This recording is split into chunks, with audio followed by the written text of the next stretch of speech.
All right, so we were just talking about seasonal allergies and hay fever, but what about food allergies? Food allergies, there's a similar mechanism, but um, to quantify this and make it really simple, the reason we generally develop food allergies is for two reasons.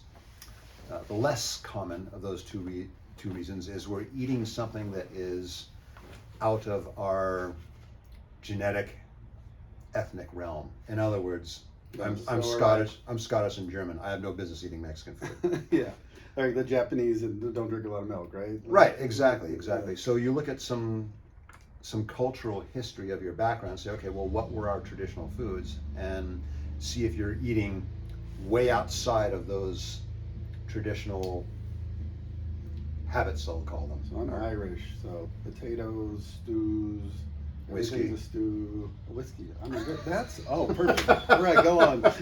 Whiskey's good for you because you're Irish, and me too because I'm Scottish. Beer in a bottle, right? There you go. Like baby bottle. The other reason would be because there's a how do I say this? A system of functionality in the gut that's called immune tolerance. And so what that means is if you have high immune tolerance in the gut, I was talking about that mucous membrane on the inside of the gut, that contains what's called the enteric or intestinal subsection of the immune system. And a lot of the immune system is affected by what goes on in the gut immune system. Well, like all the gall, like most of our immune systems, like hanging out in the gut because it's outside inside us, inside outside us, right? Yeah, it's a closed environment that is separate from the rest of the body. So when we start developing food allergies, what's happening, we already talked about the first scenario. The second, much more common scenario is patients often have what's called gut permeability. They used to call it leaky gut syndrome. They came up with a more precise nomenclature for it, and so now it's called gut permeability. What that means, very simply, is that instead of being a closed environment, if we're on the other side of my hands, that means bacteria, proteins, other things can't get outside that gut wall. Yeah, they should be like this, right? Not like this. Right. So if you have again, to use an analogy we used before, the fishnet stocking effect, and stuff can start getting through into the gut cavity, like, let's say, for example, dairy proteins or shellfish proteins.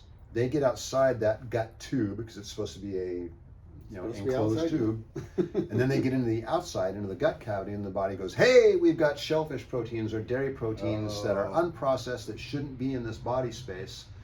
Let's get rid of them. So then, and all that molecular mimicry stuff that goes on with all the autoimmunes and that goes, that's just, that can be let's spend a day on that. Well, you get proteins outside the gut wall where they shouldn't be, and that can spin out of control pretty quick. Well, plus, most of us, like, we're not mindful in our eating. We're eating stuff that doesn't have any enzymes in it, that's not alive, right? Mm-hmm. We're worn out. We're not producing our own enzymes to break those things down. So they get down into the gut and they're still bigger than they should. They should be like liquid amino acids. Like they shouldn't be full proteins there in the first place, right? Right. And what happens once those compounds get outside the gut wall is it sets off a fire alarm, and the body starts producing antibodies or other immune cells that will attack that antigenic protein that's in a place where it shouldn't be. Okay, an antigenic protein is a protein or other substance that causes an immune reaction. It's called an antigen, and so if it's causing an immune reaction, it's antigenic. So what happens is, let's say you have a permeable gut and you drank a bunch of milk which perhaps didn't bother you before, and it gets out of that gut space, and now you have milk proteins in the abdominal cavity rather than in the intestinal system, and your body says, hey, those shouldn't be here, let's build some antibodies and get rid of that, and it does so, and you don't have much of a reaction the first time around. But the next time you have it and it gets out again, the immune system goes, hey, we've seen these guys before, let's kill them all. They go marine, let's kill them all and let God sort it out. And so what happens is patients that are experiencing that find very often that there's an ever-growing list of things they can't eat and an ever smaller list of things that they can eat. And that's because of that reaction. So what's happening is the gut has what's called lowered immune tolerance. So Use my wife as an example. She Oh. does not, but she could eat out of garbage cans and have no ill effects because she has, what they used to call a cast iron gut. Nothing affects her because she has no gut permeability. Her intestinal system is in perfect shape, and she can eat whatever she wants, which aggravates me to no end because I don't have that gift. I've had my share of gut problems. So I have what was called, I don't have it anymore, but I did have what was called lowered immune tolerance. So that means a lot of the things I'm eating, the gut system is going, that's an enemy, that's an enemy, that's an enemy, that's an enemy, kill it all. So you start having reactions to foods that are in and of themselves innocuous. And one of the things that lowers gut immune tolerance is lack of vitamin A. So, should I stop Back to there? vitamin A. Yeah. No, I love it. Well, here's the thing. Real vitamin A. Real vitamin A, not beta carotene. Right. So in the gut, vitamin A has an influence on what are called immune system T cells. So you have three basic types of T cells: undifferentiated, T helper cells, and T regulatory cells. So T helper cells are the guys that go out and go, that looks like an enemy, that looks like an enemy, that looks like an enemy, kill it. And they'd kill everything if you let them. So you have T regulatory cells that go, whoa, whoa, whoa, that's not an enemy. That's a nice guy. Back off, leave that alone. And so there's a balance there. However, we also have a bunch of undifferentiated T cells, which are neither T helper or T regulatory cells. They're waiting to be designated according to the need. So if you don't have, I should say, if you have a vitamin A deficiency, then that trips a little switch, and a lot of those undesignated T cells get flipped over into being T helper cells. So when you have an abundance of T helper cells, it's a hammer and everything looks like a nail.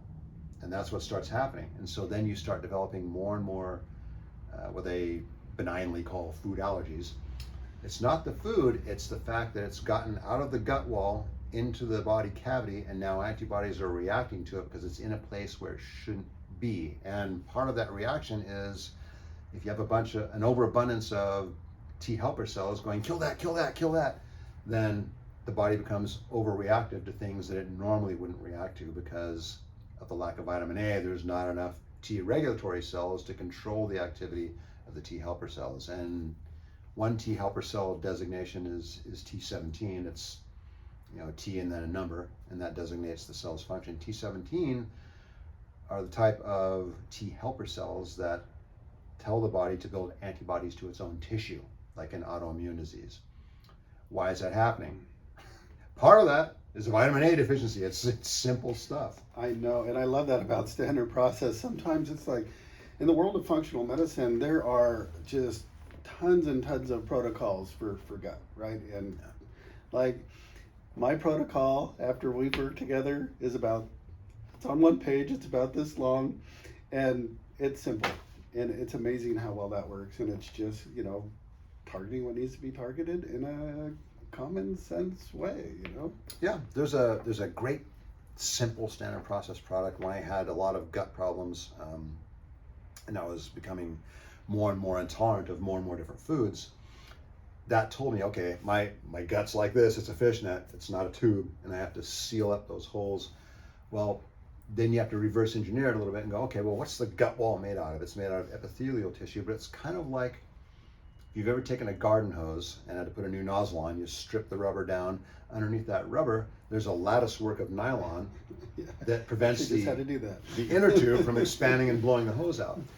The construction is very much the same in your tubular organs. You have this epithelial layer, and then embedded in that epithelial layer is kind of a cross-hatching of collagen.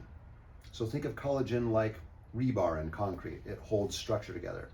So if you're deficient in vitamin C, what happens is that collagen, instead of being a real tight webbing, turns into the fishnet again, and then the cells that are on the top of it start to move apart, and then you get gut permeability, and things start getting outside the gut that shouldn't be able to. So if you think about that logically, then you come to the conclusion of, okay, well, then I have to strengthen the integrity of the collagen in my gut wall to seal everything back up again. And of course, you have to deal with the mucous membrane as well and all the other things in the gut. But structurally, you have to tie everything back together and make it tight again. And part of what does that is vitamin A that we talked about and vitamin C. So we have a product called Cataplex AC. You have someone with leaky gut, they need to be on that.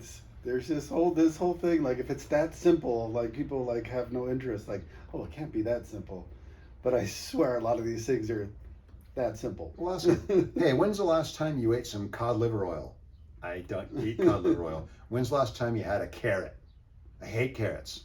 Yeah. You know, it's basic stuff, but we're not eating it. And, you know, I mean, that could be rate limiting for a lot of things. Like, even if we are doing more extensive protocols and things, like, we got to just get the basic and the simple things first. Yeah. So my wife, who works for the competitive company I used to work for, that's how I met her, she's at home taking calls all day from doctors all over the nation. And I hear the same question over and over again, and I hear the same answer over and over again. The doctors, because they're on speakerphone, will explain what's going on with their patient. They're not violating HIPAA laws. They're not giving the patient's name. And they'll say, you know, how did my patient get here? I've used this, and this, and nothing's working. And the question my wife will always ask them time and time again is, what are you giving the patient for foundational nutrition? And that silence you just heard is what she hears. No, we use all the fancy stuff here. Yeah, well, we want to solve these problems first before we get them on the basics. And the bottom line is the reason you have the problems is because there's been no basics. Yeah. You're not doing foundational nutrition. If you don't do foundational nutrition, what do I mean by that? Vitamins, minerals, fish oils, probiotics. If you're not doing those 4 things, then it's only a matter of time before different body systems start breaking down due to nutritional deficiency. How much is a bottle of Cataplex AC? Like $12.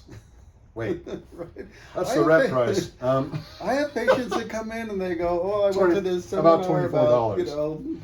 about gut health or allergies or whatever," and they're like, "And for a mere $5,000, they'll put me through this program, right?" And I'm like, "No, like here, take this. It's $12."